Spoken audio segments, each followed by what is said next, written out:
Mobile ఫోన్ల గురించి ప్రత్యేకంగా చెప్పుకునేందుకు ఏముంది?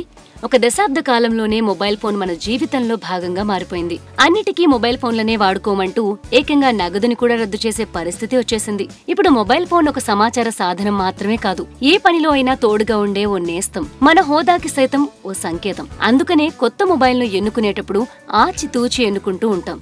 మరలాంటి ఎంపికలో మన మనస్తత్వం కూడా బయటపడుతుందా అంటే అవుననే జవాబొస్తోంది.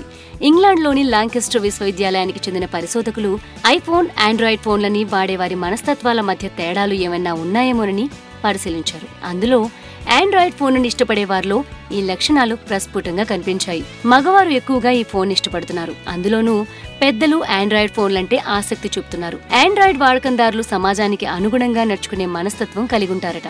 వ్యక్తిగత లబ్ధి కోసం ఇతరులను ఇబ్బంది పెట్టని వారే ఉంటారు. సంపద, హోదా వంటి తాపత్రయాల జోలికి పోరు. నిజాయితీగా ఉండేందుకు అధిక ప్రాధాన్యతనిస్తారు. ఐఫోన్ వాడకందారుల్లో ఈ స్వభావాలు కొట్టొచ్చినట్టుగా కనిపించాయి. యువకులు ఎక్కువగా ఫోన్ ఇష్టపడుతున్నట్లు తేలింది. ఆండ్రాయిడ్ తో పోల్చుకుంటే ఆడవారి మనసు ఐఫోన్ మీదే లగ్నమవుతుందట.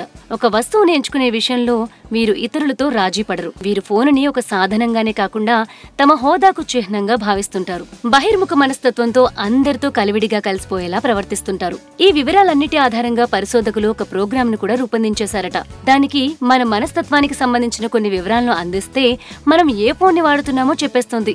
మనం వాడుతున్న ఫోను మన జీవితంలో విడదీయరాని భాగం అయిపోయింది. కాబట్టి దానిని మన మనస్తత్వానికి ఒక డిజిటల్ రూపంగా భావించడంలో తప్పులేదంటున్నారు.